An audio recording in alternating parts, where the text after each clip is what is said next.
Hello, everyone. So I'm really excited to talk to you all today about something I find fascinating, the intersection of crime narrative, queer identity, and masculinity.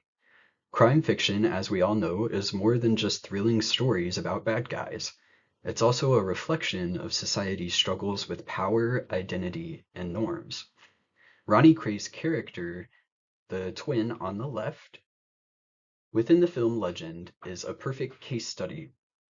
So today we're going to explore how his unapologetic queerness challenges traditional notions of masculinity, all while he navigates a hypermasculine and chaotic world. So let's dive in and start peeling back the layers of this incredibly complex character. We won't have to go it alone, we do have some backup. Of course, we are going to use the film Legend by Brian Helgeland as our foundation for this analysis.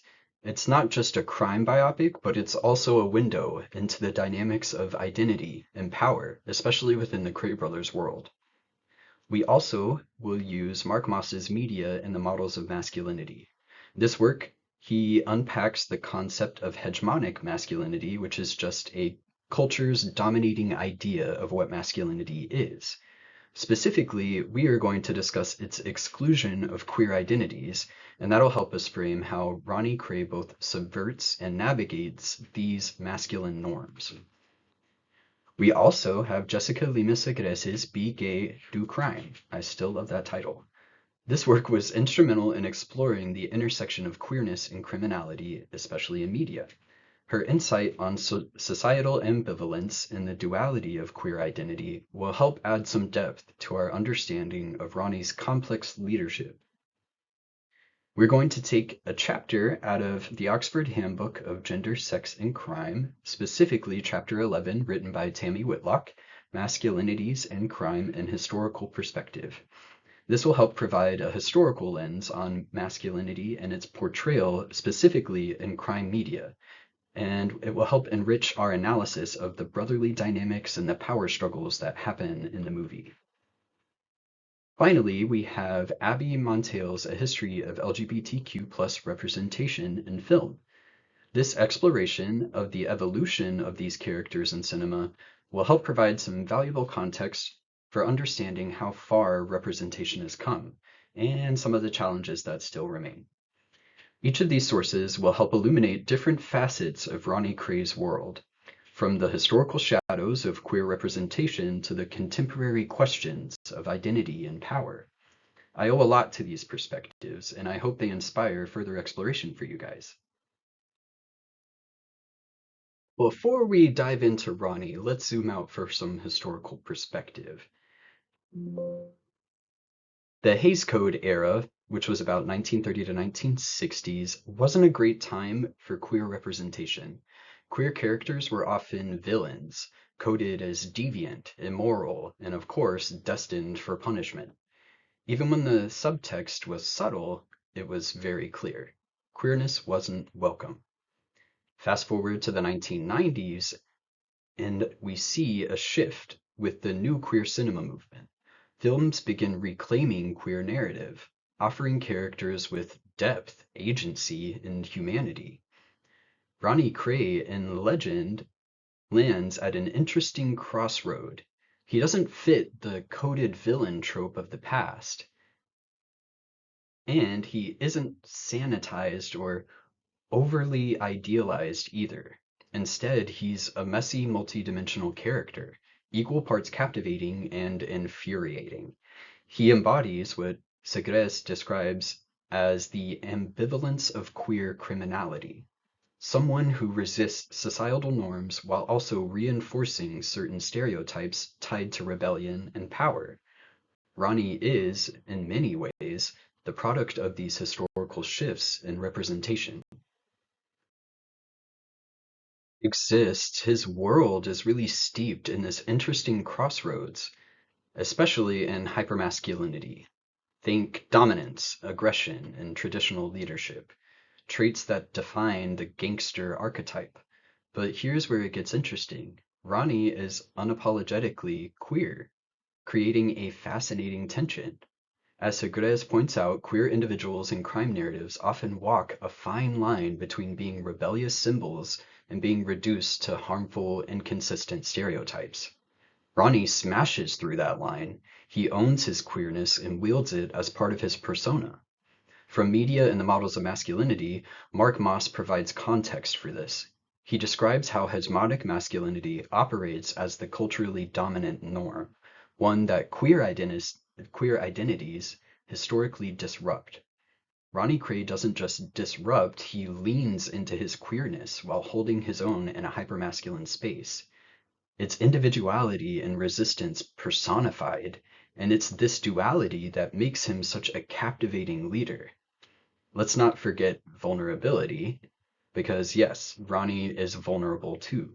His openness about his identity leaves him exposed to societal prejudices, even as he commands power and authority. It's a stark reminder that navigating queerness in these spaces is as much about survival as it is about defiance.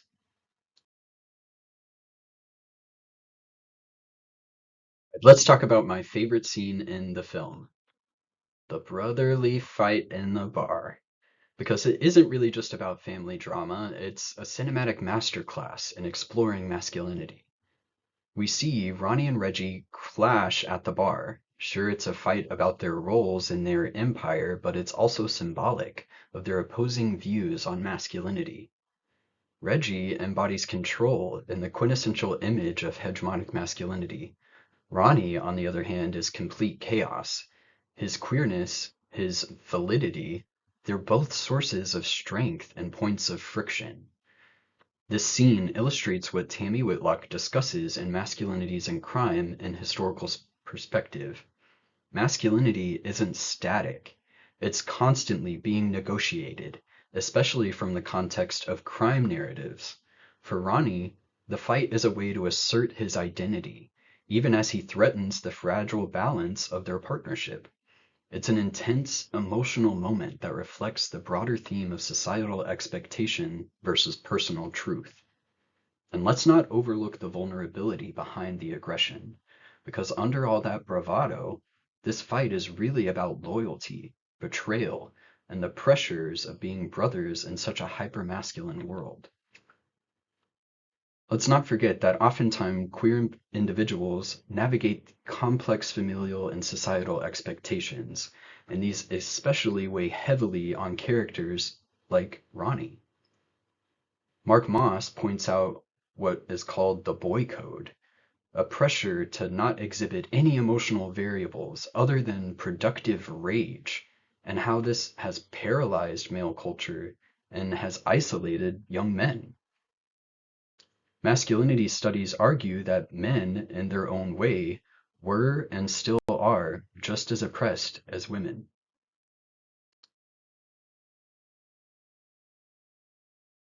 It's anything but conventional, and that's exactly what makes it fascinating. From the nightclub confrontation to his erratic decision-making, Ronnie walks this fine line between commanding respect and creating chaos. What stands out is how he defines traditional leadership models. In a world that prizes control and conformity, Ronnie's openness about his queer identity is an act of rebellion, yet it's also a source of power. From Moss's text, we understand that hegemonic masculinity often excludes queer identities from position of authority. Ronnie, however, doesn't just take up space in this world, he reshapes it around him.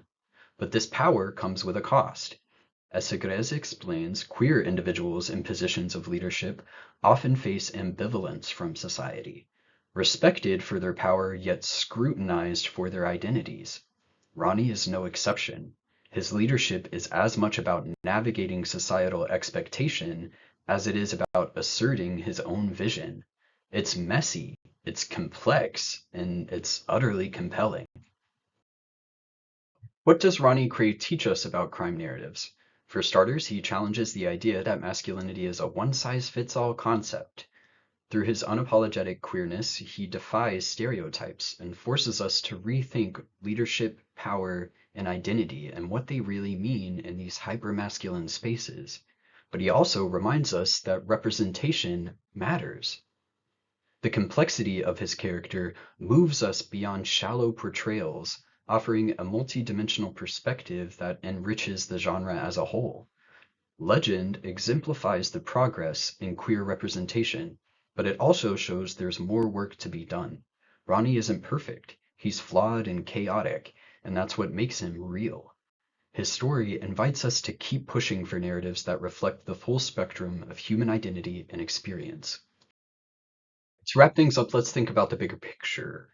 Crime narratives like Legend aren't just entertainment, they're reflections of societal attitudes. So, what do stories like this say about us?